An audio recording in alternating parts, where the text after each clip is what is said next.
এখানে মনোযোগ দিয়ে শুনলেন, এটা কিন্তু পুরো পিওর নেটওয়ার্ক একটা কাজ। কেন বললাম নেটওয়ার্ক?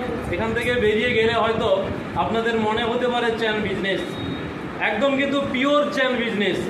আর এই চেন বিজনেসটাকে আমি অন্তরের অন্তঃস্থল থেকে রেসপেক্ট করি, কেননা এই বিজনেসটা ছিল বলেই আমি যিনার মাধ্যমে এই প্রোডাক্টটা পেয়েছি, আর পেয়েছি বলেই আমার 22 বছরের শ্বাসকষ্টের একটা মারাত্মক প্রবলেম, যেটা একদম চিরতরে গায়েব হয়ে গেছে। যে শ্বাসকষ্টটার জন্য আমি বায়োলজি বইতে পড়েছি শ্বাসকষ্ট কখনো ভালো হয় না, কিন্তু সেই লেখাটাকেও হার মানিয়েছে এই ডিপারবু। কেন? এটা আমার নিজস্ব রেজাল্ট, যার জন্য বাড়িতে বহুবার কান্নাকাটি পড়ে যাওয়ার মতো অবস্থায় ছিল।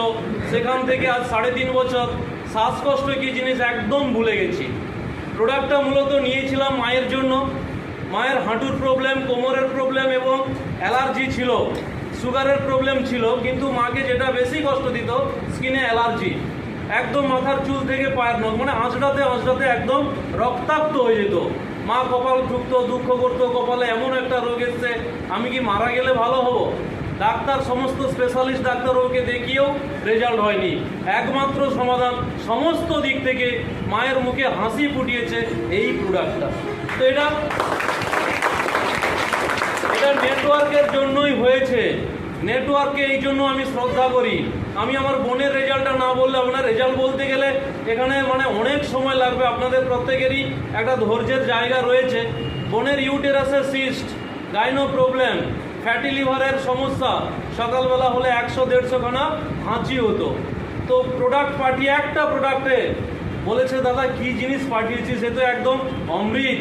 আমি বলছি যেটা পাঠিয়েছি জাস্ট ভরসা কর, বিশ্বাস কর, খেতে থাক, আর আমাকে ভরসা রাখ, কোনো চিন্তা করার জায়গা নেই। তো বোন একদম সুস্থ আছে। সেই দিক থেকে নিজে টিচারশিপ করি, তো নিজে তো ইনকাম করি। স্যার যেমন বলে গেলেন, বহু পরিবার আমার মাধ্যমে ইনকাম পায়, এটা আমার একটা গর্বের ব্যাপার। সেই দিক থেকে সবাই ইনকাম করছে এবং এই পর্যন্ত প্রায় 6.5 লক্ষ টাকারও বেশি ইনকাম করেছি। তো আপনারা প্রত্যেকে সময় দেওয়ার জন্য